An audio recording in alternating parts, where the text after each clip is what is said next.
Amém, irmãos. Vamos então à última aula de Jeremias, profeta Jeremias. Hoje eu vou fazer um pouco diferente, talvez os irmãos não consigam acompanhar tanto os versículos e capítulos na gravação, depois dá para pegar, porque eu tive que fazer um baita de um resumo, então muito do que eu falar aqui vai ser lendo algo que eu escrevi em casa, porque se fosse para dissertar, o tempo ia ser outro. Então é melhor deixar bem amarradinho o tempo. E aí eu vou lendo e eu vou citando alguns versículos. Caso dê algum tempo, a gente lê juntos, tá bom? Diz assim a palavra do Senhor. Nós vamos dar início, para finalizar aqui, na última aula, foi no capítulo 7.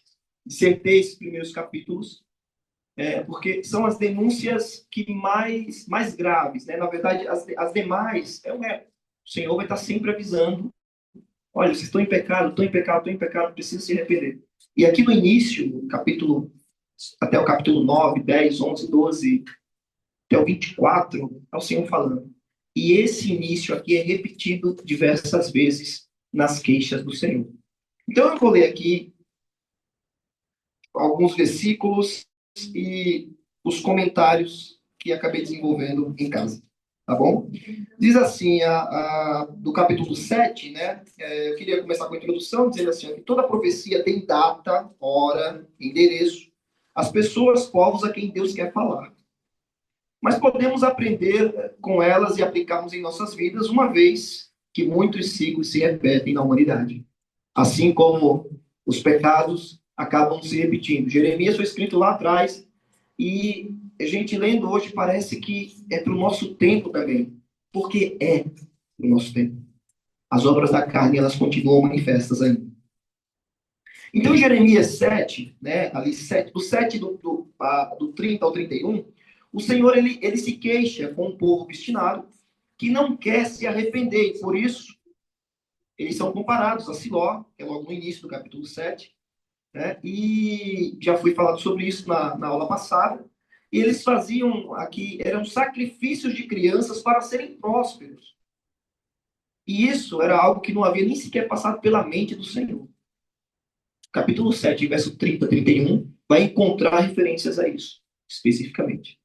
Então, no capítulo 8, por exemplo, o povo se apega ao próprio engano e se recusa a voltar para o Senhor, traçando para si seus próprios caminhos.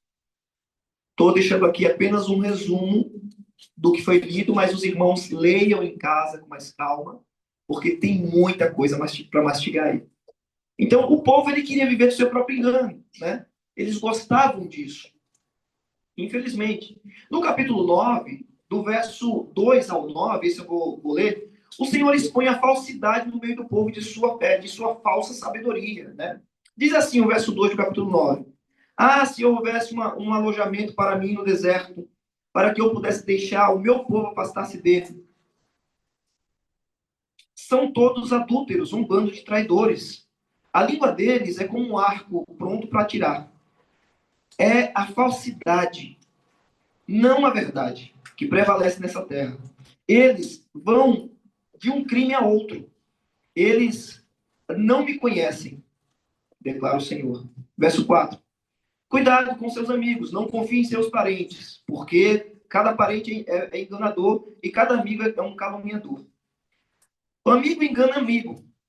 Ninguém fala a verdade. Eles treinaram suas línguas para mentir. E sendo perversos, eles se cansam demais para se converterem. De opressão em opressão, de engano em engano, eles se recusam a conhecer-me, declara o Senhor. Portanto, assim diz o Senhor dos Exércitos: vejam, sou eu que os refinarei e os provarei. Que mais eu posso fazer pelo meu povo? A língua deles é uma flecha mortal, eles falam traiçoeiramente. Cada um mostra-se cordial com o seu próximo, mas no íntimo se prepara uma armadilha. Deixarei eu de castigá-los? Pergunta o Senhor. Não me vingarei de uma nação como essa?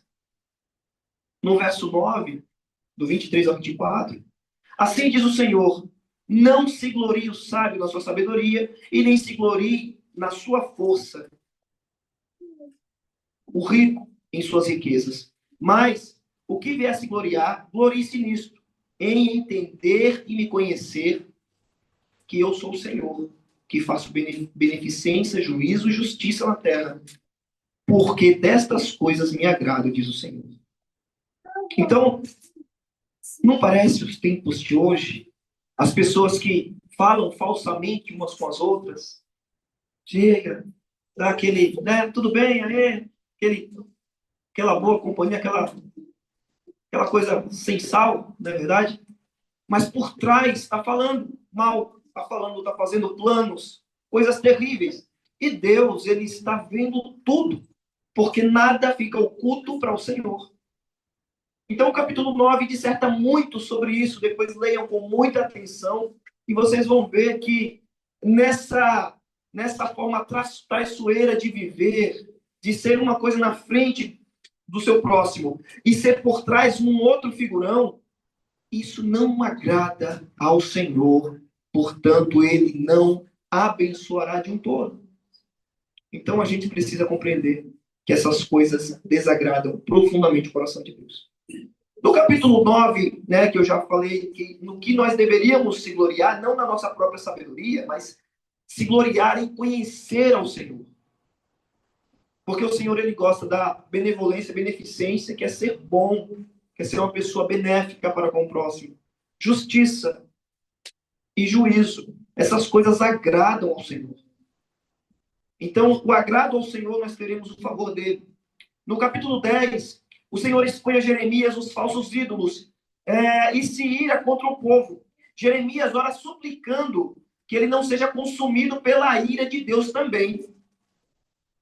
Lembra da palavra, né, que originalmente diz assim, que ele cresça e eu diminua? Mas estava para ser mudada. Sabe para qual palavra? Que ele cresça e eu desapareça. Estava prestes a acontecer. Porque Jeremias, ele ora. Ele fala, Senhor, que eu não seja consumido. Foi, ó.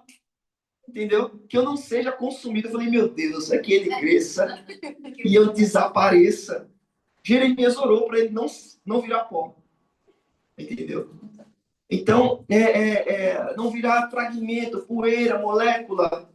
Ele falou, não, eu quero continuar, Senhor. Pelo amor de Deus. Que o Senhor me guarde aqui. No capítulo 11, olha só. A aliança foi quebrada. Né? E os irmãos, quando entendemos sobre aliança, como um casamento. Né? Tá aqui. Minha aliança. Eu casei. No dia que eu casei, foi essa aqui.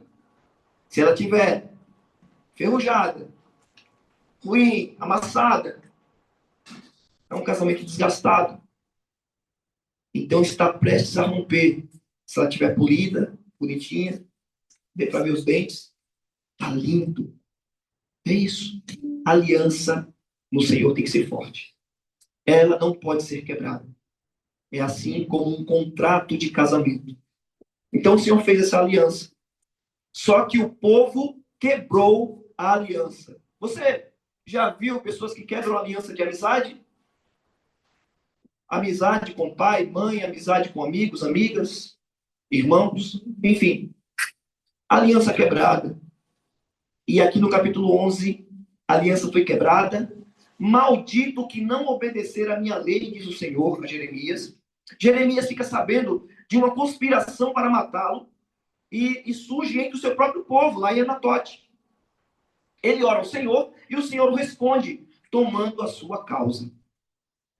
Então, Jeremias era de Anatote, ele ia pregar, e as palavras de Jeremias eram palavras fortes. Então, logo, as pessoas não gostavam de palavras de correção, porque, na verdade, ninguém gosta, mas é necessário. Ninguém gosta de ser corrigido. Quem gosta de ser corrigido no meio de uma multidão? O cara vai no chão, você fica envergonhado, né?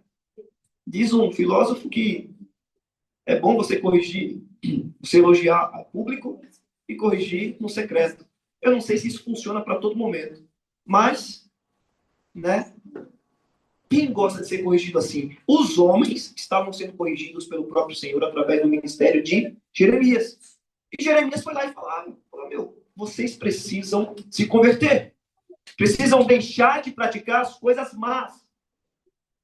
E aí eles fizeram planos para matar Jeremias. Jeremias soube disso e orou ao Senhor e Deus tomou a sua causa. Depois vocês leiam completamente esse capítulo. No capítulo 12, Jeremias se queixa e Deus o responde duramente para que ele fique firme no propósito, pois ainda não era tempo da guerra. Então Jeremias foi orar ao Senhor mais uma vez, e o Senhor, está difícil. Ele falou, Jeremias, olha, veja o que diz o capítulo 12. Ele começa a se queixar. Ele fala, tu és justo, Senhor, quando apresento uma causa diante de ti, contudo eu gostaria de discutir contigo sobre a tua justiça. Porque o caminho dos ímpios prospera.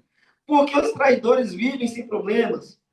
Tu plantaste e eles criaram raízes, cresceram, dão fruto. Tu estás sempre perto tu estás sempre perto dos seus lábios, mas longe dos seus corações. Tu, porém, me conheces, Senhor, e tu vês que provas a minha atitude para contigo. Arranca os ímpios como ovelhas destinadas ao matadouro. Reserva-os para o dia da matança. Até quando a terra ficará de luto e a relva de todo o campo? E aí ele começa a falar várias coisas. Aí chega um momento que o Senhor falou assim para ele, né? A resposta de Deus. Verso 5. Se você correu com homens e eles o cansaram, como poderá competir com cavalos? Se você tropeça em terreno seguro, o que fará nos matagais junto ao Jordão? Até mesmo seus irmãos e a sua própria família trairão você. E o perseguem aos gritos. Não confie neles, mesmo quando eles dizem coisas boas. Que palavra esquisita, não é? Então Deus está chamando. Jeremias, presta atenção. Ó, você está reclamando de coisas aí que até mesmo os seus estão fazendo isso contra você, tá? Então, tenha calma. Por que você está tão apavorado? Você está cansando correndo com homens? Imagine quando tiver que competir contra cavalos. Cavalo corre mais do que homem, certo? Mas Deus está dizendo para ele que Deus daria essa condição dele competir, entre aspas, no momento que for mais difícil, que é correr contra cavalos. Correr contra cavalos é no dia que chegar a guerra. A guerra, os homens com os cavalos. Se estava tranquilo, Jeremias já estava apavorado. Imagine no dia da guerra. Então o Senhor o acalma. E diz, presta atenção, que até mesmo os teus estão te traindo. Então segura a onda aí. Não adianta ficar reclamando comigo agora. Creia em mim que você vai ver, você vai ter a sua vitória. Então, capítulo 13 é sobre um cinto de linho podre e as vasilhas de couro. Né? Que em alegoria o Senhor despedaçou, simbolizando o que iria acontecer com o seu povo. Que também seriam pedaços, que também seriam despedaçados, porque apodreceram, a nação apodreceu. E aí, no capítulo 13, verso 14, olha só o que o Senhor dá na conclusão desses dois exercícios cênicos que Deus faz com Jeremias. Diz assim, eu os despedaçarei colocando uns contra os outros, os pais e os filhos, diz o Senhor. Nem a piedade, nem a misericórdia, nem a compaixão me impedirão de destruí-los. Ou seja, Deus, sendo misericordioso, piedoso, cheio de compaixão, estas coisas que todo mundo acha que Deus é amor, que é. Mas estas coisas não impedem dele exercer a sua justiça, entendeu? Essas coisas não impedem. Tanto é que está escrito o quê? Em Apocalipse. Juízo das nações, juízo final. Vai vir fogo para tudo quanto é lado. Mas Deus não é amor? Por que ele vai mandar isso? Justamente porque ele é amor, mas ele é justiça. Ele tem vários outros atributos. Não é só o amor. Existem vários atributos de Deus. E nós precisamos amadurecer nisso. Compreender que esse Deus que estão pintando por aí não é um Deus de verdade. Deus é esse aqui de Jeremias. É Deus de Paulo. É Deus que o próprio Senhor Jesus mostrou na figura dele. Esse que é Deus. Que os apóstolos morreram por causa desse Deus. Então, nós temos que entender essas coisas, né? No verso, por exemplo, no capítulo 14, a fome, a seca, a espada irá destruir o povo. Essa vai ser, isso vai ser aqui no conto, né, no que conta aqui a história, foi o que mais atingiu o povo em Jeremias. Né? A fome, a seca e a espada destrói o povo. E mais uma vez, Deus fala para Jeremias não orar mais por este povo, que ele não irá ouvir. Então, observa, Deus já pediu, desde a primeira aula, eu já li aqui algumas vezes que Deus pede para Jeremias, essa é a terceira vez, que Deus pede para Jeremias não orar por aquele povo.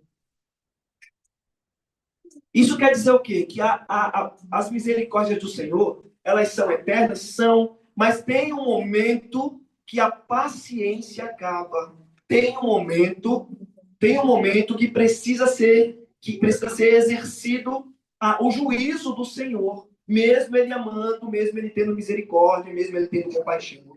Isso irá acontecer. Não será impedido o juízo final e nem o julgamento das nações.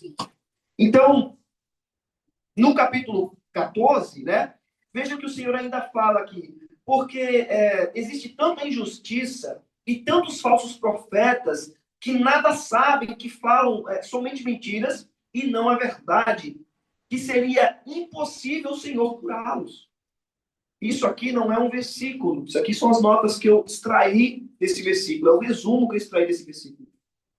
Mas seria impossível curá-los, porque eles estavam sob esse engano, eles queriam viver da forma como eles gostam, e eles não aceitavam a correção. Então, no capítulo 15, o Senhor, mais uma vez, é a quarta vez que Deus diz assim, Jeremias, responda aqui nas Escrituras diante do povo, mas a dor que estava no profeta era tanta, né? Porque assim, Deus mandou Jeremias profetizar, né? Expondo as Escrituras. Não mandou ele profetizar do nada. Não. O Senhor falou assim, você vai profetizar, mas você vai expor as minhas Escrituras, a lei. Eles estão fazendo nisso. Então, assim diz o Senhor, né? Essa foi a profecia de Jeremias. Ele expôs ali a lei, a palavra.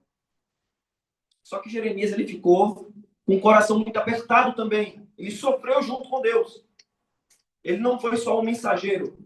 Jonas, por exemplo, ele não teve esse mesmo sofrimento. Porque era para um povo gentio, era para Nínive. Então Jonas foi lá pregar, 120 mil pessoas foram salvas, mas ele estava esperando o juízo de Deus vir. Já Jeremias não, ele estava pregando, mas ele está dizendo, Senhor, não manda, não manda, não manda, Senhor. O Senhor falou, Jeremias, presta atenção, não ore mais por este povo que eu não vou ouvir. Porque ainda que Moisés, Samuel, que foram os maiores intercessores da Bíblia, tirando Jesus e o Espírito Santo, ainda que esses dois orassem, eu não os ouviria, quanto mais você, Jeremias. Então não ore por esse povo, porque eu já abominei. Eu não quero esse povo.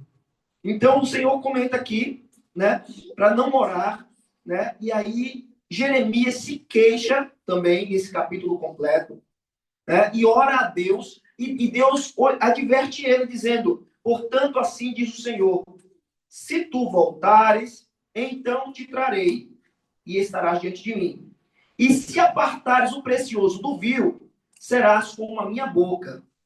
Torne-se eles para ti, mas não voltes tu para eles. Ou seja, Jeremias estava começando a achar estranha a situação. E o Senhor comenta, olha, se você afastar aquilo que é precioso, daquilo que é vil, daquilo que é perverso diante da minha face, então você continuará sendo o meu mensageiro. Você será a minha boca. Se fosse perguntar numa multidão, quem quer ser boca de Deus? Todo mundo, ser a boca de Deus, quero profetizar, quero fazer acontecer. Separou o precioso do vil, as coisas que são preciosas para Deus, das coisas que não são preciosas, das coisas que são tenebrosas, do pecado, daquilo que você vê, daquilo que você ouve, daquilo que você faz. Você separou, você se tornou santo para isso, então você consegue ser boca de Deus. Não se tornou, é impossível ver a Deus. Impossível ter contato com Deus. E as pessoas estão se enganando. No capítulo 15 ainda, no verso 19, Deus impede Jeremias. Não, perdão. No capítulo 15 e 19, Jeremias se queixa, né? E Deus adverte ele dizendo, ó, se tu voltares, então separa aí o que é errado do que é certo. Tenta ser uma pessoa ponta firme comigo, que então você será a minha boca. Continuará sendo meu profeta. No capítulo 16, o negócio estava tão difícil que Deus impede Jeremias de casar. Por quê? Porque o juízo viria sobre Judá e todos iriam ficar sem descendência. O Senhor não tinha mais prazer nesse povo, porque se os seus antepassados pecaram, sendo idólatras, adúlteros e errantes nos caminhos eternos, os filhos, ou seja, a posteridade daqueles que pecaram lá no deserto, quando saíram do Egito, os filhos fizeram muito pior, declara o Senhor nesse capítulo. E Deus está falando, sabe de quê? De reis, sacerdotes, líderes do povo, o povo, homens, mulheres. Deus está falando de todo mundo. Fizeram pior ainda do que os seus pais. Então o Senhor, ele de fato abominou uma nação inteira. Antigamente ele só entregava alguns povos na época do juiz. Aí levantava o juiz ia lá, arrebentava com todos os inimigos, aí ficava lá 20 anos de paz, 40 anos de paz. Aí o povo voltava a pecar. Aí de novo, levantava outro juiz. Mas chegou um tempo, que foi o tempo dos reis, depois de mais de 21 dinastias para mais, que ficou insustentável Deus manter um povo tão obstinado. Bom, então, capítulo 17, o Senhor expõe os pecados de Judá, que já vem desagradando nos capítulos anteriores, com todo tipo de pecado. Formando assim uma frase, uma das frases mais impactantes ditas pelo Senhor. Maldito o homem que confia no homem, mas bendito o varão que confia no Senhor. Então, estava se tornando complicado confiar nos seus próprios patrícios, nos seus irmãos. Estava complicado confiar no seu vizinho, na sua parentela. Vocês já viram esse filme? Né? Não é recente? Não parece que isso está aqui, entre nós, no século XXI? Não é fácil de perceber o que está escrito aqui? Há milhares de anos? Centenas de anos? Por quê? Porque as obras da carne são manifestas todos os dias. E elas são más. Gálatas, salvo engano, fala sobre as obras da carne. É prostituição, adultério, é engano, é porfias. É uma série. Paulo cita 16. E aí, depois que ele termina as 16, ele diz, e outras mais como estas. Ou seja, tem muito mais ainda, que ele só citou 16. Então, as obras da carne, elas são, sabe? Desde que Adão pecou e Eva, nós caminhamos sempre para a morte. Mas Cristo veio para nos dar vida, então ele nos traz de volta para a rota certa. Mas aí depois a gente esquece e vai de novo para o pecado. O pecado vai sempre afastar de Deus. A santidade vai sempre levar você para perto de Deus. Guardem isso. Então, o capítulo 18, vamos falar sobre o vaso e o oleiro. Eu gosto muito de um louvor antigo. Vou até cantar rápido aqui que não é no tempo. Eu quero ser, Senhor amado, como um vaso nas mãos do oleiro. Quebra minha vida e me faça de novo. Eu quero ser Eu quero ser um vaso novo. Olha só. Como louvor maravilhoso. Você cantava em vigília. Mas é muito romantizado comparado ao que, de fato, o capítulo 18, o vaso e o oleiro, quer dizer. Eu não estou criticando, não. Estou dizendo apenas que, lendo todo o livro de Jeremias, a gente começa a perceber que não tem nada de romantização. Não tem, eu quero ser o vaso. Vai, me monta como tu queres. Não é desse jeito a ideia aqui. Vocês vão ver como o negócio vai ficar grave. Jeremias 18, verso 1. Esta é a palavra que veio a Jeremias da parte do Senhor. Vá à casa do oleiro, e ali você ouvirá a minha mensagem. Então fui à casa do oleiro, e vi trabalhando com a roda.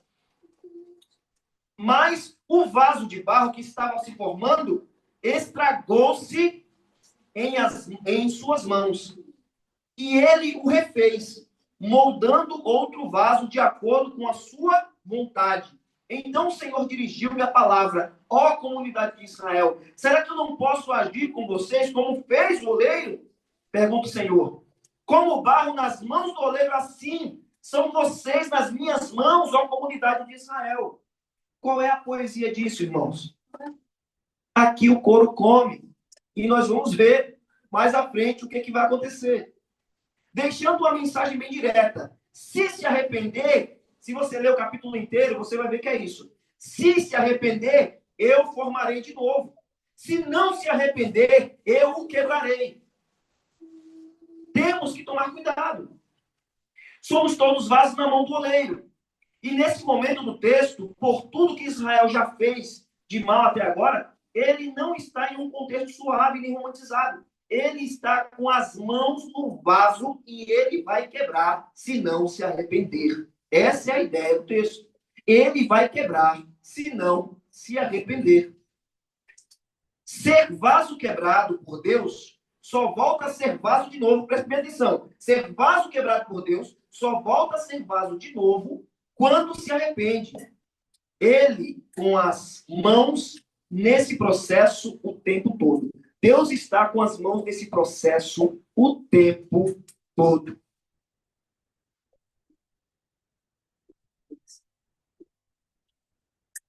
Então, observa que aqui a ilustração do oleiro e o vaso, Deus está dizendo o seguinte: prestem bem atenção, se vocês, meu povo, não se arrependerem, esse vaso que está nas minhas mãos, ele vai se quebrar. E eu só tornarei ele de volta a um vaso frondoso se arrepender. Se não se arrepender, eu quebro outra vez. É assim que funciona. Ele não tem romantização. É dura a palavra. E se você ler o capítulo completo, inteiro, capítulo 18, você vai ver que é exatamente isso que Deus fala. No capítulo 19, tanto é que o capítulo 19 ainda pode ser comparado junto ao capítulo 18. Porque depois que Deus mostra para Jeremias, vai lá à casa do oleiro, vê o que o oleiro está fazendo. O vaso quebra onde, irmãos? Quem está prestando atenção? O vaso quebra onde? Nas mãos do oleiro. Quem é o oleiro? Então quer dizer que você, eu, nós estamos propensos a sermos quebrados nas mãos de quem? De Satanás? Na mão do oleiro. E as mudanças também, né, pastor? Porque às vezes o Senhor, ele tem vários propósitos com a mesma vida, né? Então, às vezes, ele fez você para aquele fim, mas ele não quer mais aquilo e ele quer te dar um novo propósito. Aí ele faz um modelo diferente de acordo com a vontade dele. Exatamente. Aí você entra em dissertações do que você quiser. Mas aqui, nesse contexto exclusivo, o vaso, se ele for quebrado, significa game over. Se o vaso for quebrado aqui, no contexto de Jeremias 18, é game over. Não tem chance. Então, é isso que eu estou falando. É um texto que não tem romantização. Ele é direto. Ele diz, se você se arrepender, o barro que está nas minhas mãos, eu tornarei a fazer o vaso. Mas se você não quiser se arrepender, esse vaso eu vou quebrar. E aí, para mostrar que realmente isso aconteceu, Deus pede para Jeremias, no capítulo 19, ir no oleiro para comprar o vaso, já pronto. E no capítulo 19, faz exatamente o que o Senhor já tinha proposto nos capítulos seguintes, após o versículo 6 do capítulo 18. O que ele propõe? Jeremias quebra o vaso. Então ele vai, olha só que interessante aqui, do capítulo 19. Jeremias quebra o vaso. Então, assim como Moisés quebrou as tábuas da lei, né, Jeremias ele quebrou o vaso porque o Senhor mandou. O Senhor expõe os pecados em alusão ao vaso e pede para Jeremias quebrar. Então ele vai lá, Jeremias compra, chama os principais aí do templo e mostra para eles os pecados, expõe os pecados, eles não gostam. E aí, depois que Jeremias vai lá, pega o vaso, ele quebra, a pedido do Senhor. Então, toda a simbologia que Deus criou ali no capítulo 18, de que ele está com o vaso na mão. Ele está dizendo, ó, estou no processo aqui, ó. Se você se arrepender, o vaso é reformado. Se você pecar, o vaso é quebrado. E aí o Senhor diz, não, Jeremias, esse vaso tem que ser quebrado. Capítulo 19, o vaso foi quebrado. E o vaso representava reis, sacerdotes, profetas, falsos profetas, líderes e o povo. Era isso que o vaso representava. Então, depois que se quebra o vaso, no capítulo 20, Jeremias ele foi espancado, ele foi preso a um tronco junto à porta de Benjamim, no templo ainda. Só prendendo no templo. Porque ele foi lá falar uma palavra dura e disse, ó, vocês vão ser destruídos, porque o Nabucodonosor, o rei da Babilônia, vai vir e vai estraçalhar todos vocês por causa dos seus pecados. Ninguém gostou. Então veio lá um sacerdote, né? E ele prendeu Jeremias. E Jeremias foi espancado, preso em um tronco junto à porta de Benjamim, no templo do Senhor. Jeremias profetiza contra a casa do falso profeta, depois que ele é liberto, sacerdote Passur, e toda a sua gente, né? E depois ele ora ao Senhor, desiludido, porque o Senhor, o que é que o Senhor fala com ele no início? Fala, ó, você vai resistir a profetas, vai resistir a falsos profetas, vai resistir a nações, vai resistir um monte de coisa. Ele diz, eu serei contigo. Vai lá, quebra o vaso, mostra. Aí Jeremias vai, né? Quebrou o vaso. Aí, daqui a pouco, meus camaradas prendem ele, espancam ele, colocam no tronco, e aí ele começa uma oração.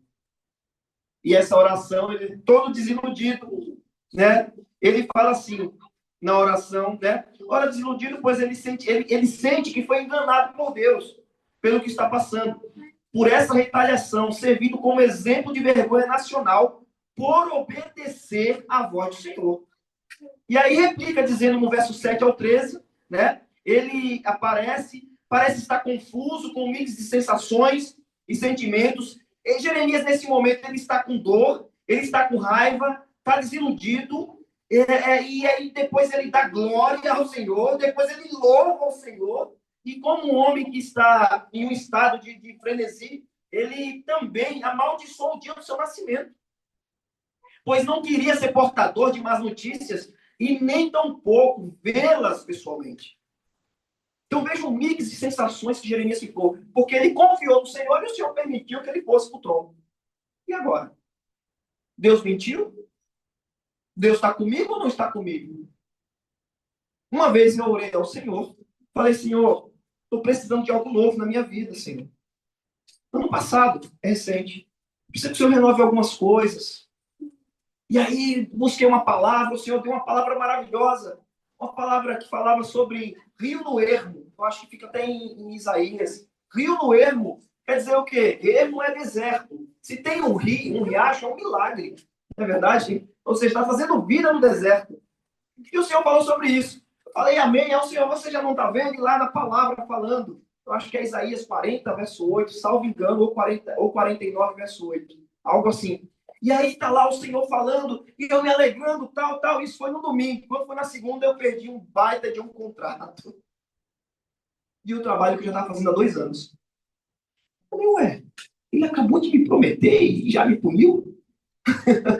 Essa ficou a sensação. Eu sei que o Senhor não puniu, mas foi engraçado isso. Porque Deus, ele fala umas coisas, dá promessa para o povo, mas daqui a pouco o caldo começa a engrossar. Parece que o caminho vai se aplanar, mas na verdade ele começa a subir, subir, e ficar mais espinhoso ainda. Mas qual é a moral disso? Deus mentiu? Deus errou nas suas palavras? Não. Deus está fazendo algo com Jeremias aqui que você vai ver. Olha o que Jeremias fala depois que ele tem esse mix de sensação. Verso 7 do capítulo 20 diz assim: Senhor, tu me enganaste e eu fui enganado. Foste mais forte do que eu e prevaleceste. Sou ridicularizado o dia inteiro. Todos zombam de mim. Sempre que falo é para gritar que há violência e destruição. Por isso a palavra do Senhor trouxe-me insulto e censura o tempo todo. Ele está reclamando aqui com Deus. Mas se eu digo, não mencionarei, mas se eu digo, não mencionarei mais em seu nome, é como se um fogo ardesse em meu coração, um fogo dentro de mim. Estou exausto tentando contê-lo, já não posso mais. Olha. Isaías 43, 19, seu texto. Amém. Isso não é. Então, veja, Jeremias está tão confuso, está com sangue quente e começa a reclamar com Deus. E aí o que ele fala com Deus?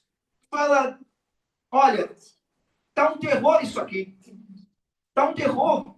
Porque se eu digo que eu não vou mais falar as tuas palavras, não vou mais falar em teu nome, vem um fogo dentro de mim e arde meu coração. Imagina, o profeta do Senhor foi chamado pelo Senhor. Senhor, estou tomando surra, estou sendo preso. E aí o Senhor fala, vai, deixa, você vai sentir algo aí que você nunca sentiu na sua vida. Está indo na direção contrária. As coisas estão dando mal para Jeremias e ele não está querendo mais levar a palavra, mas ele fala que há um fogo dentro dele que ele não consegue conter e por isso ele não vai deixar de falar a palavra que Deus disser. Assim diz o Senhor. Ele não vai deixar. Ele não deixa. E aí ele comenta mais uma vez sobre os terrores, no verso 10. E ele fala sobre os terrores de todos os lados, que denunciam, que vão denunciá-lo. Todos os meus amigos estão esperando que eu tropece. Olha só, os amigos de Jeremias esperando que ele tropeçasse. E dizem, talvez ele se deixe enganar. Então nós o venceremos e nos vingaremos dele. Mas o Senhor está comigo, como um forte guerreiro. Portanto, aqueles que me perseguem tropeçarão e não prevalecerão. O seu fracasso lhes trará completa vergonha e a sua desonra jamais será esquecida. O Senhor dos Exércitos, ó Senhor dos Exércitos, tu que examinas os justos e vê o coração e a mente, deixa-me ver a tua vingança sobre eles, pois a ti expus a minha causa. Cantem ao Senhor, louvem ao Senhor, porque ele salva o pobre das mãos dos ímpios. Imagina a cabeça de Jeremias no coração. Ele já não sabia. Ele era raiva, ele adorava, ele ia, voltava, mas ele sabia que no final das contas, mesmo estando nessa situação, fez como Paulo na prisão, depois de ter tomado muitas chibatadas, está preso, a ele, Silas, e à meia-noite eles começam a cantar ao invés de murmurar. E aí diz a palavra que um terremoto veio e moveu aquele lugar. E caiu as cadeias, as correntes dos braços, das mãos dos prisioneiros e todos foram libertos. Foram libertos ali. Eles não podiam fugir. Para mostrar o poder de Deus. E todos eles viram que o Deus de Paulo e Silas era verdadeiramente o Senhor. Então houve salvação naquela noite, inclusive, em especial para o carcereiro, que ia se matar porque achou que todos os prisioneiros estavam mortos ou tinham fugido. A culpa ia vir sobre ele, ia morrer ele e a família. Era assim que Roma tratava os seus líderes. O grifo era muito alto. Mas o Senhor não permitiu. Paulo apareceu e falou, não te faças nenhum mal, estamos todos aqui. E aí o carcereiro não fez. Ele falou, o que eu devo fazer para ser salvo? Crê no Senhor Jesus e serás salvo tu e a tua casa.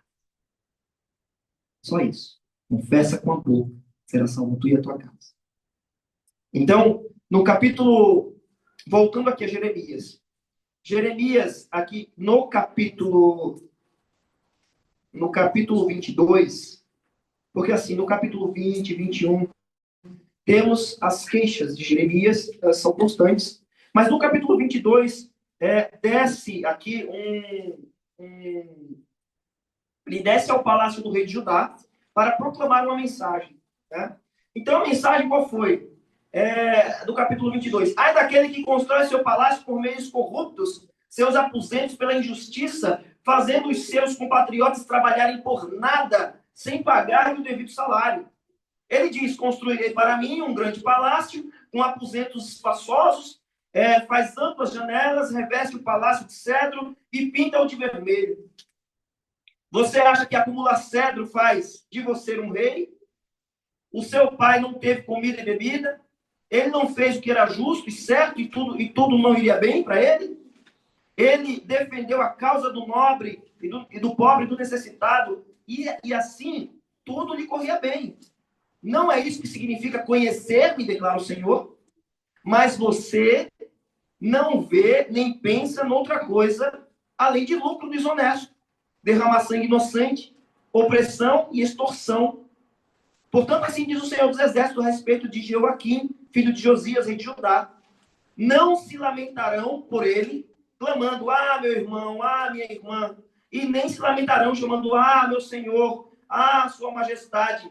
Ele terá o enterro de um jumento, arrastado e lançado fora das portas de Jerusalém. Olha a desonra, vocês veem, né, em filmes ou até mesmo na TV.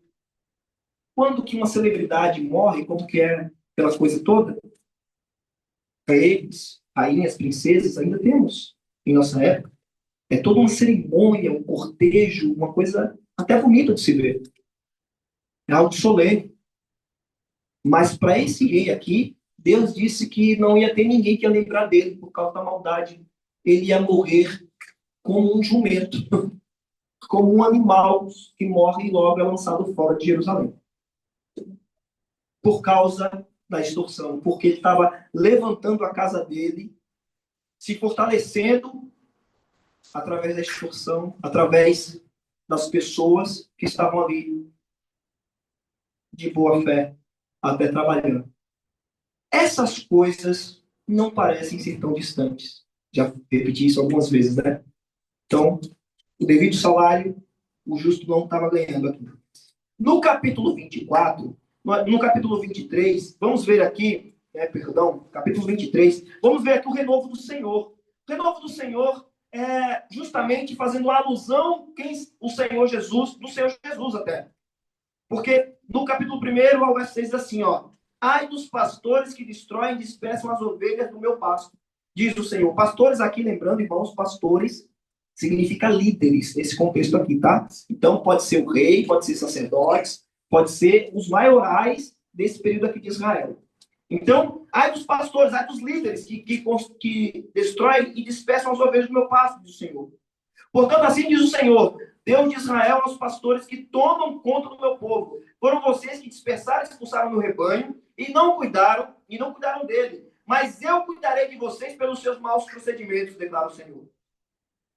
Eu mesmo reunirei os remanescentes do meu rebanho e todas as terras onde eu expulsei e trarei de volta a sua pastagem, a fim de que cresçam e se multipliquem, e estabelecerei sobre eles os pastores que cuidarão deles. E eles não terão mais medo nem pavor algum, pois nada lhe faltará, declara o Senhor. Dias virão, agora aqui a promessa, declara o Senhor, em que levantarei para Davi um renovo justo, renovo com R maiúsculo. Esse renovo justo é o Senhor Jesus. Dias virão que esse pastor dos pastores, será levantado. porque ele reunirá todo o povo. Ele sim será aquela maior referência, a referência inclusive do próprio rei Davi, naquilo que ele não pecou. Um rei reinará com sabedoria, fará o que é justo e certo na terra. Em seus dias, Judá será salva, Israel viverá em segurança, e este é o nome pelo qual será chamado: o Senhor é a nossa justiça. Quem é esse? Jesus. Jesus é este no qual Jeremias profetiza. O Senhor diz para ele: vai vir o renovo da raiz de Davi. Esse é Jesus. Capítulo 24. O que você vê, Jeremias? Olha, Jeremias vê 2 cestos de figos. Um cesto com frutos bons e outros cestos com frutos ruins. Então, os cestos com frutos bons são os que são destinados ao exílio babilônico. Os com frutos ruins, que é na explicação que o próprio Senhor dá, esse capítulo 24, quando vocês lerem em casa, é a casa de Zedequias, né, rei de Judá e seus líderes. Então, aqueles frutos que forem bons, Deus vai preservar lá no exílio, para que eles não se percam. Mesmo no exílio, Deus é capaz de preservar os seus escolhidos, seus eleitos. Então, no capítulo 25, 23 anos já se passam, Jeremias está pregando e o povo não está se arrependendo. Então, se você ler ali, vai ter essa referência aí dos 23 anos, no período anunciado ali, sem o povo se arrepender nem dar ouvidos. Irão passar por uma tragédia por não ter se arrependido. Do 26 ao 52, observa, daqui por diante, o livro de Jeremias ele não é linear. Do capítulo 1 vai acontecer até o capítulo 52. O livro de Jeremias ele é não linear, ou seja, algumas coisas que estão escritas na ordem, elas não estão na ordem que deveriam estar. Eu não sei por que o livro foi compilado dessa forma, mas ele é dessa forma. Então, eu gostaria, nesse momento aqui, ao invés da gente ir para o capítulo 29, que é um capítulo que, na verdade, é um dos últimos capítulos, o 29 deveria ser o 52, entendeu? Porque aqui já é o capítulo 29 de Jeremias, ele é o capítulo em que Jeremias escreve uma carta para o sacerdote Sofonias para ler para o povo no exílio, ou seja, já é no final. Então, eu deixei o 29 para o final. 29, 30 e 31 para o final. E nesse capítulo, eu queria mostrar para vocês, o capítulo 52, que tem uma narrativa de como Nabucodonosor ele veio sobre Jerusalém. Ó, Jeremias continuou profetizando. Do 26 ao 52, tirando ali os 29, 30 e 31, que tem promessas, Jeremias continuou profetizando, tendo vários embates com reis, falsos profetas, como Ananias, palavras a Baruque, que era Baraque, né, que era o seu escriba de Jeremias, ou seja, ele era como se fosse um funcionário de Jeremias, um agente ali que escrevia, né, era um escriba. E depois, até chegar na narrativa do capítulo 52, cerco de Jerusalém até ela ser tomada. Jerusalém foi invadida por Nabucodonosor em 2 ocasiões principais, segundo os estudiosos. A primeira em 597 a.C. e a segunda mais destrutiva, em 586 a.C. Na primeira invasão, em 597, Nabucodonosor sitiou Jerusalém, saqueando o templo e levando parte da população para o exílio da Babilônia. 10 anos depois, após uma revolta judaica, Nabucodonosor retornou com força total, destruiu a cidade, incluindo o templo de Salomão, deportando um número ainda maior de pessoas. E eu queria parar aqui, nesse ponto, para passar para vocês um vídeo só para os irmãos entenderem nesse ponto aqui, para depois voltar para o texto. É um vídeo que eu encontrei, que eu lembrei de uns 14 anos atrás, que é da música de Sérgio Lopes, O Lamento de Israel.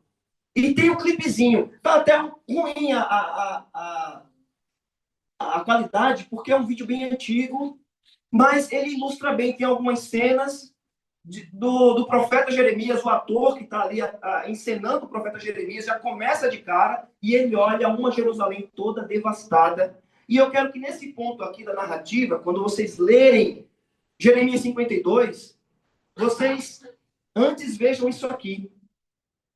Vai ser um clipe, e aí nós vamos ver, e aí já voltamos para o texto para finalizar. Vou apagar as luzes. Você apaga a luz? Tá tudo certo aí? Tá. E o som?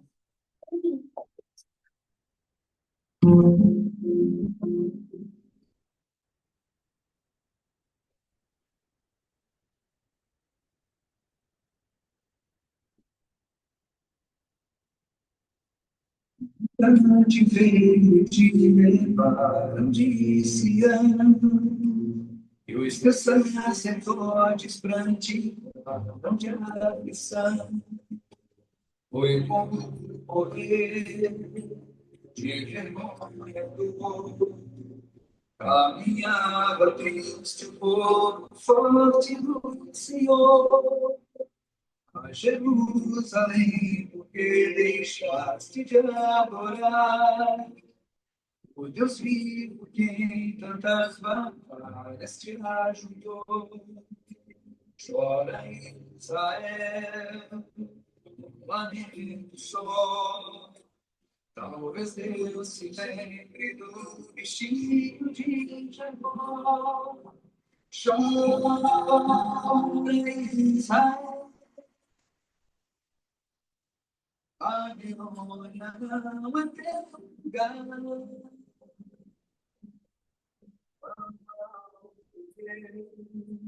Ele te ouvirá, e te libertará.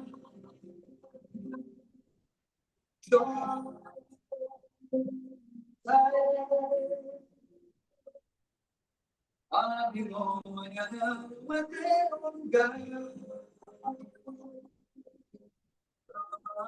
Deus, Ele te ouvirá e te libertará.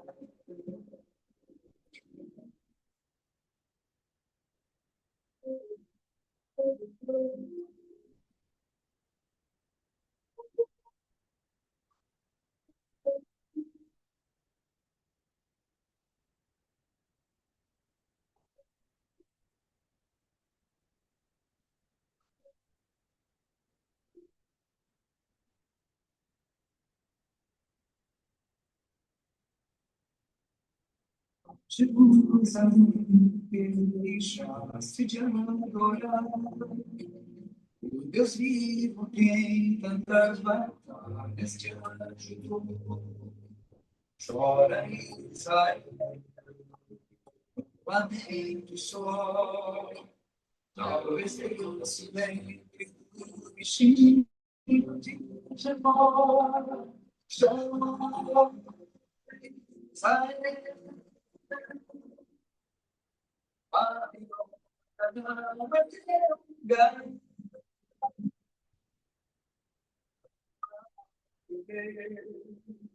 Ele te ouvirá, o inimigo te libertará.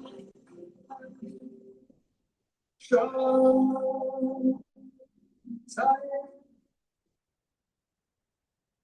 a glória não é teu lugar.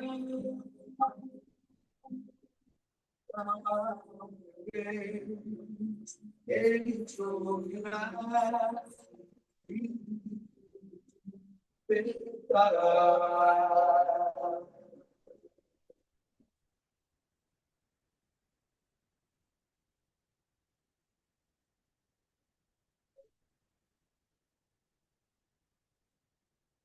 Vocês viram o pavor que é uma cidade destruída? Vocês entenderam um pouquinho só dessa dramaturgia? Assim também é a vida espiritual de alguém cativo por Faraó e pela Babilônia. E hoje quem representa é Satanás. Entendeu como espiritualmente as pessoas ficam? De forma representada, fica cativo quando está em pecado. E aí, eu queria passar isso para vocês, porque, para finalizar aqui agora, depois desses eventos, Jeremias, ele está com o povo, capítulo 41, 42, o povo ainda é obstinado, o povo ainda quer consultar a palavra. Jeremias, eu vou consultar, mas vocês vão fazer o que o Senhor quer? Não, vamos fazer. Aí Jeremias consulta. 7 dias depois, Jeremias diz, ó, o Senhor disse para vocês ficarem aqui na terra, mesmo destruída, porque ele vai renovar a terra. Aí eles falaram assim, você não foi enviado do Senhor. Você não é profeta do Senhor. Jeremias, mas vocês não falaram. Entre eu e você, Deus não é testemunha. O que vocês iam fazer? O que Deus disse? As pessoas querem consultar o Senhor, mas não querem ouvir também a verdadeira palavra do Senhor. Querem seguir com seus próprios corações. E aí passou esse tempo. Jeremias, no capítulo 29, faz uma palavra. Ele manda uma carta no qual o Senhor começa a revelar Jesus aqui também. São as promessas. Diz assim, ó, muitos anos se passaram e uma palavra de esperança chegou, que é o capítulo 29, que diz assim, verso 4. Assim diz o Senhor dos Exércitos, Deus de Israel, a todos os exilados que deportei de Jerusalém para a Babilônia. Construam casas e habitem nelas. Plantem jardins, comam seus frutos, casem-se e tenham filhos e filhas, escolham mulheres para casar com seus filhos e deem suas filhas em casamento, para que também tenham filhos e filhas. Multipliquem-se e não diminuam.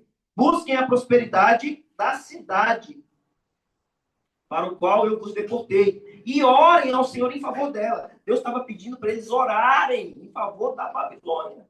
Porque na prosperidade da Babilônia, Deus também iria fazer próspero o povo de Israel. Ele falou o seguinte, não deem ouvido aos falsos profetas, aqueles que fazem falsas adivinhações aí no meio de vocês na Babilônia. E isso realmente aconteceu. No verso 10 diz assim, assim diz o Senhor, quando se completarem os 70 anos da Babilônia, eu cumprirei a minha promessa em favor de vocês e de trazê-los de volta para este lugar. Porque eu conheço os planos que tenho para vocês. São planos de fazê-los prosperar e não de causar dano. Planos de dar-lhes esperança a um futuro. Então vocês clamarão a mim, virão a orar a mim e eu vos ouvirei. Vocês me procurarão e me acharão quando me buscarem de todo o coração. E isso foi maravilhoso. Depois o Senhor faz uma repreensão a Semaías, que é um falso profeta, que enganou os exilados da Babilônia. No 30, verso 8, 9, diz assim, naquele dia, declara o Senhor dos Exércitos, quebrarei o jugo que está sobre o pescoço deles e arrebentarei as suas correntes. Não mais serão escravizados pelos estrangeiros, servirão ao Senhor, ao seu Deus, e a Davi, seu rei, como darei a eles. Davi, no caso aqui, representando o Senhor Jesus. No capítulo 30, do verso 21 ao 22, diz, seu líder será um dentre eles. Seu governante virá do meio deles, e eu o trarei para perto, e ele se aproximará de mim. Pois, quem se arriscaria a aproximar-se de mim? Pergunta o Senhor. Por isso vocês serão meu povo, e eu serei o seu Deus, que é o Deus Emanuel, Deus conosco. Aqui em Jeremias 31, também, já no final do verso 31, do capítulo 31, verso 31 ao 37, é onde tem a promessa dizendo, estão chegando dias, declara o Senhor, quando farei uma nova aliança com a comunidade de Israel e com a comunidade de Judá. Essa nova aliança é a aliança em Cristo Jesus que nós conhecemos hoje. A nova aliança do Senhor é a aliança que nos proporciona a entrar no Santo dos Santos quando nós nos arrependemos. Porque Deus, falando sobre alianças, a aliança adâmica, que foi com Adão quebrou essa aliança. Embora em Gênesis não fala sobre que Adão quebrou essa aliança, em Oséias 6:7 fala o seguinte, mas eles transgrediram a aliança com Adão. Eles se portaram alevosamente contra mim. Então Deus fez aliança com Adão lá no Éden. Porque Oséias revela. Então a aliança adâmica foi quebrada. A aliança noética está aí até hoje. Após o dilúvio, Deus estabeleceu uma aliança com Noé e toda a criação prometendo nunca mais destruir a terra com o dilúvio. Então quando você vê aí o arco-íris, a aliança noética. A aliança de Noé, lá nos tempos em que o Senhor renovou a terra. A aliança abraâmica, Deus fez uma aliança com Abraão, prometendo-lhe uma terra, muitos descendentes, que através dela todas as nações seriam abençoadas. Agora chega, enfim, a aliança mosaica. Esta aliança é estabelecida no Monte Sinai. Envolveu a entrega da lei a Moisés e ao povo de Israel com a promessa de bênçãos por obediências e maldições por desobediências. Essa tinha condições. Observa que as alianças, elas têm a condição. Algumas não têm condição. A com Noé não teve, mas não teve condição. Faça o que fizer, venha o que vier, a aliança de Deus sempre estará no arco-íris desde Noé.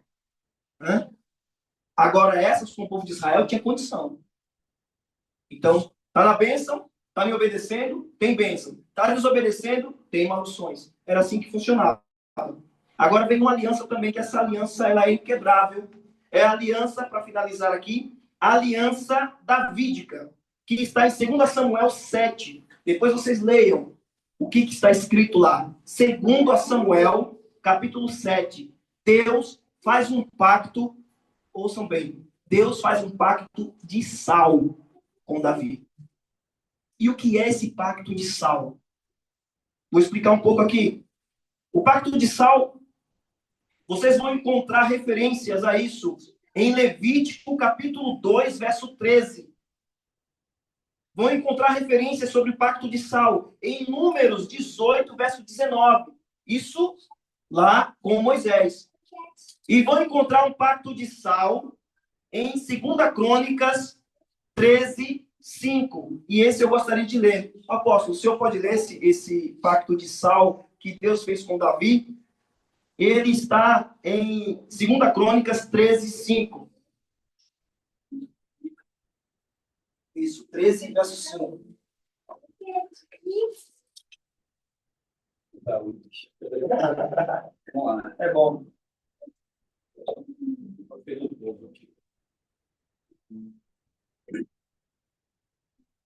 Segunda Crônicas, pais são irmãos, Segunda Crônicas, capítulo 13, verso 5.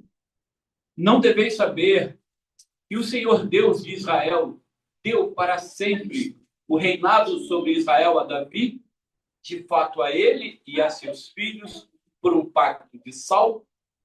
É isso aí. Um pacto de sal. E aí eu vou explicar um pouquinho aqui. O que é esse pacto de sal? Para então nós finalizarmos de fato.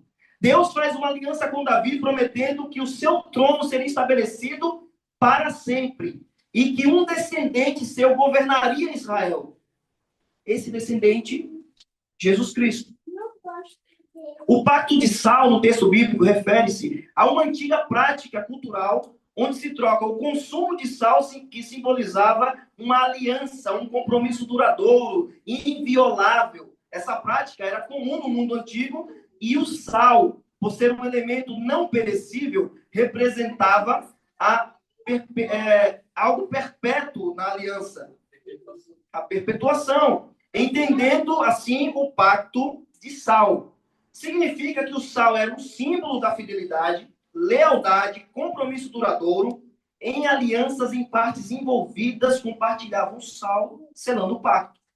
A natureza não perecível do sal reforçava a ideia de que a aliança era eterna. Aliança eterna, um pacto de sal, não acaba. Faça o que fizer, venha o que vier.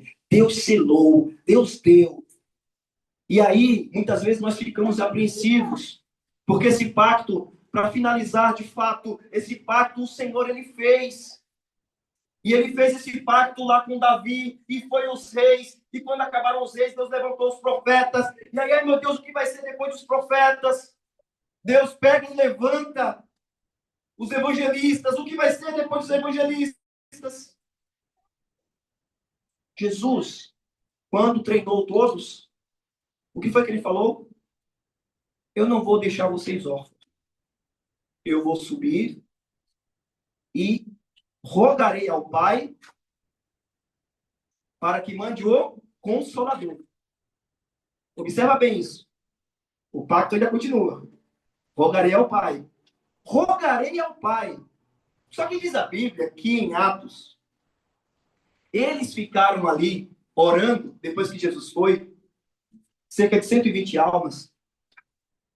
Eles ficaram orando. Eles oraram ao Senhor. Eles oravam ao Senhor. E diz a Bíblia que foram 10, depois de 10 dias, enquanto eles estavam reunidos ali, depois de 10 dias, é que o Espírito veio sobre eles. Sabe o que estava acontecendo nesses 10 dias? Jesus rogando ao Pai. No dia 1, rogava ao Pai. No dia 2, rogava ao Pai.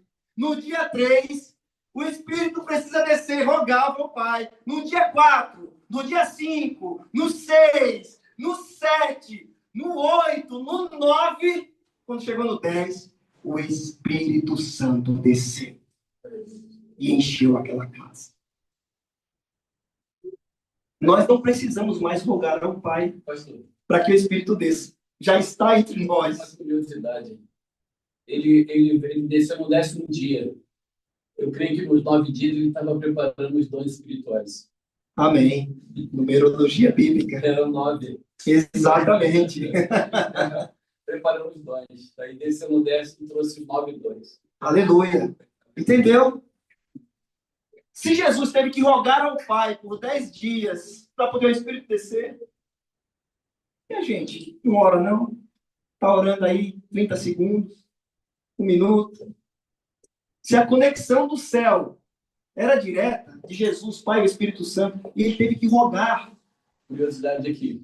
Eu estava na faculdade de teologia e eu frequentava uma igreja tradicional e eu senti a necessidade de ser batizado pelo Espírito Santo, o que me causou um preço muito alto a ser pago depois disso.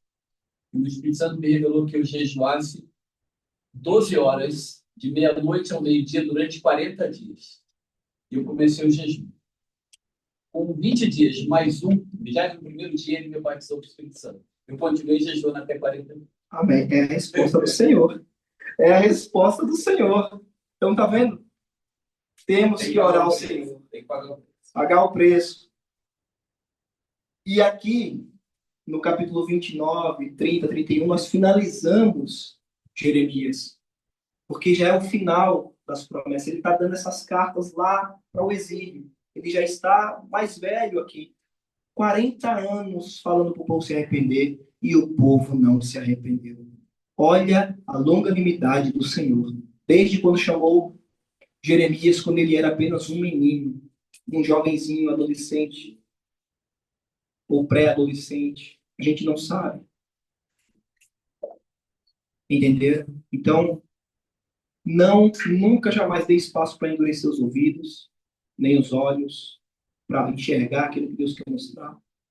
Porque o Senhor, ele sempre vai dizer, né? Assim diz o Senhor, não é palavra de Jeremias, não é palavra nossa, é assim diz o Senhor. Com esta palavra, finalizo, então, o livro de Jeremias, Aleluia. que os irmãos possam, Glória a Deus. sabe, se debruçar em suas casas e sentir na leitura de Jeremias completa o quão Deus vai falar contigo, quanto Deus vai fazer com que você tire o seu tapete e veja quanta sujeira pode ter lá debaixo do tapete. Jeremias é como uma casa escura, com luzes desligadas, e Deus pede para ligar a luz, porque senão você vai tropeçar. E a queda pode ser feia.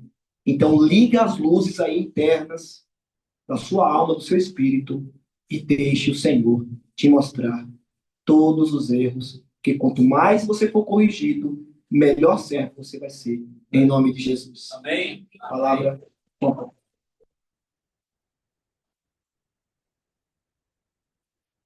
O Paulo irmãos teria que seguir um pouco mais, é que precisava fechar essa vez. Glória a Deus. Obrigado.